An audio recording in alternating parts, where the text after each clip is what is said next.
welcome back to Triple Goddess Soapery. My name is Angela, and today we are making Cathedral Grove Mists. This is probably, I want to say at least the third time that I've made this soap, and this was possibly the first time I used this mold. This mold makes, it holds 5,000 grams of oils, and I've only used it twice for this soap as well as the Gritty Gardener because they are my two most popular and the ones that I sell the most of.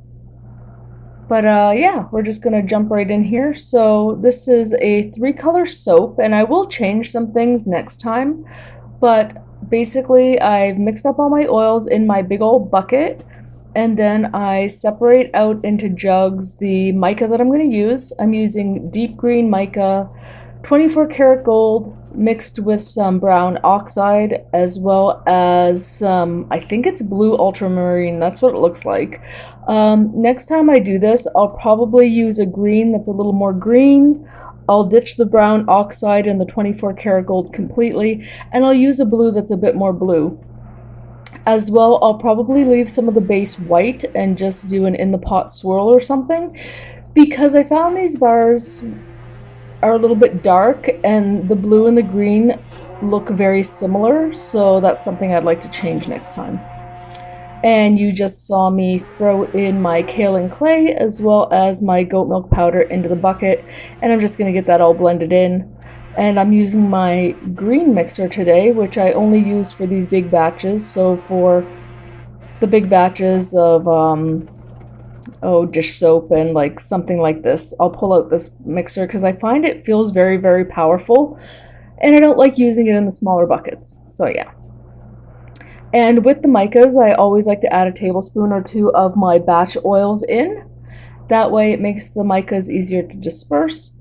Just dumping in my danger water here, and then we'll get that all blended up. Now I will say that although I am recording the voiceover on the day that I'm uploading the video, I made this soap months ago. And when I have come back here to edit the video, I was disappointed to see that I did not record actually splitting the slab into logs or cutting the logs, so that's a little bit disappointing. But I did take a video today of what the bars, the finished bars look like, and I do have a little bit of video on what the finished slab looked like. So yeah, that's a little bit unfortunate, but it is what it is. There we go with my fragrance oil. This is a fragrance oil from Windy Point Soap. It is called Rainforest, and it is an amazing, amazing fragrance. I had a friend come to the market last weekend who couldn't remember exactly which soap I had given her, like, probably a year ago now, but she was smelling the bars of soap and she's like, this is it, this is the one, and it was this one, Cathedral Grove Mists. Now, many of you may know that I try to, I name my soaps on different landmarks and places in BC. I like to say that my soaps are locally inspired. So I will find a fragrance that I really like, and then I will start looking around either my local city, Vancouver Island, or British Columbia, for an area or a landmark that really speaks to me and really feels like that fragrance. And then I'll figure out what color palette I want to use and the type of pour or design that I want to do that I feel really fits well with that, and I run with it.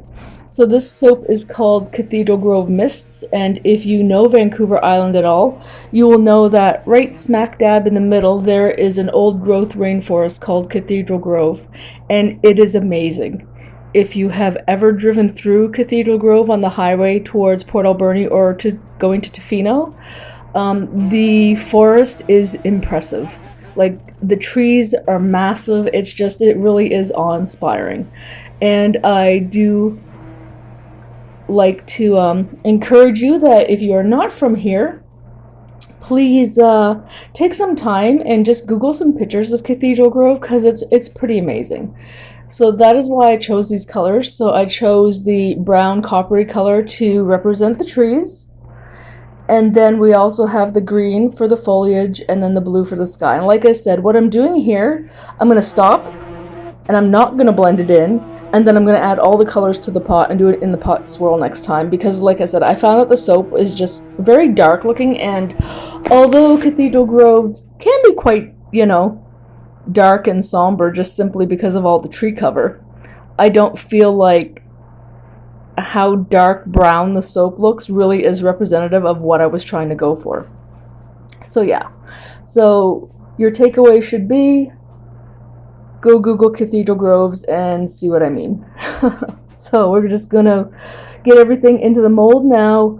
I will say this mold does not look nearly as big as it actually is. This mold will hold about 50 bars of soap, and it's 5,000 grams of oil, so it's a lot.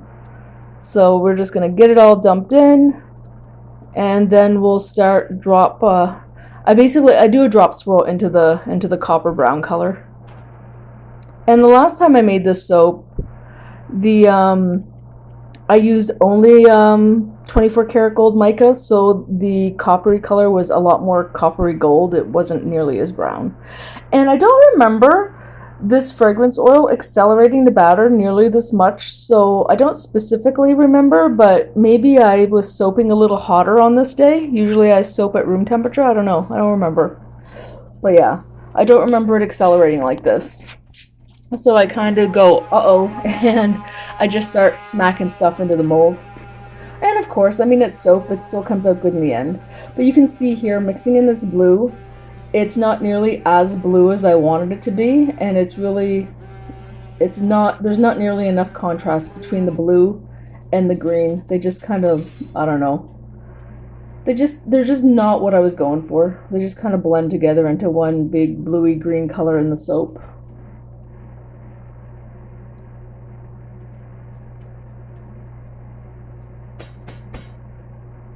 So I'll give it a couple of good smacks down, make sure that there's no air pockets, although I'm not sure how much that helped. But I will say no air pockets in the end soap, so it was all good.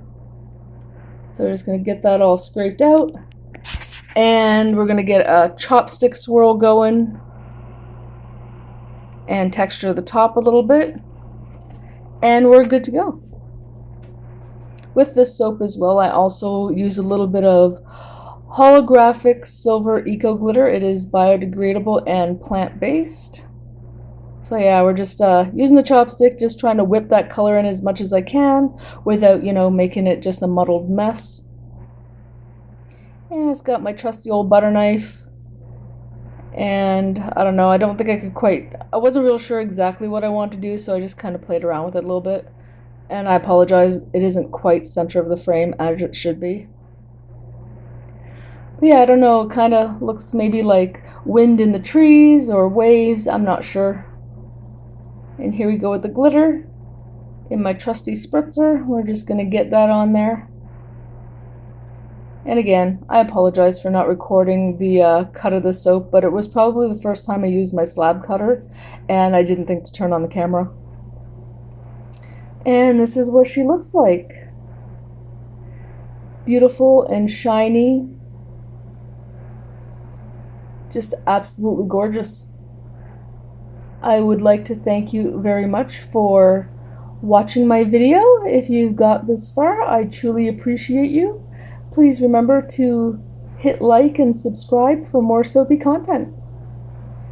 Thank you so much for watching and have a wonderful day. I'm going to take this bar of soap up to my shower and it is going to be mine. Thanks again. Ciao for now.